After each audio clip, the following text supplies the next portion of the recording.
Hi, this is Jody from Teachtopia TV, and this is a brief tutorial of when to use a or an.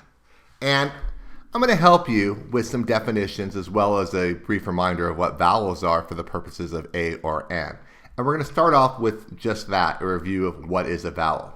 So, A, E, I, O, and U. Those are vowels.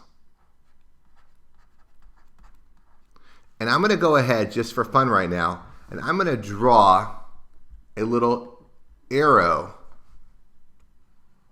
to an. Why? Because that is what we're going to look for when we use the word an.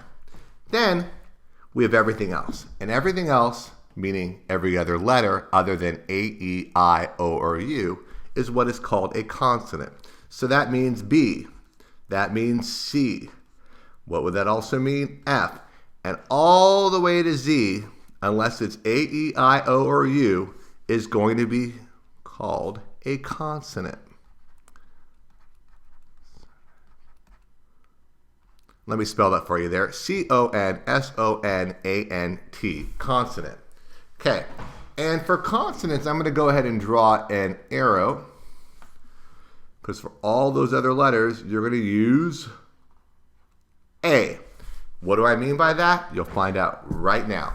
So I'm going to go ahead and erase our vowels and erase our consonant, because I'm hoping that you know A, E, I, O, and U are vowels and everything else is a consonant after our brief reminder.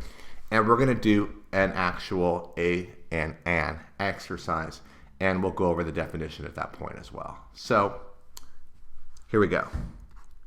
I want a taco. All right, so do we use a or an? Well, let's think for a second. After a and an, we have a consonant, and the consonant is T. T is not A, E, I, O, or U.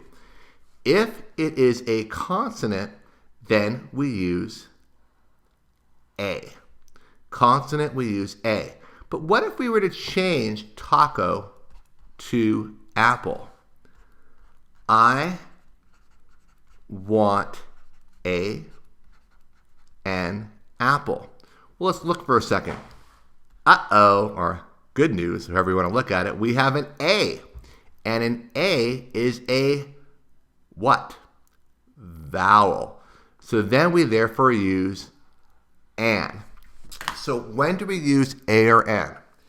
If a or an precedes a, what's this called? A consonant, then we use a. If a or an precedes or comes before a vowel, then we use an.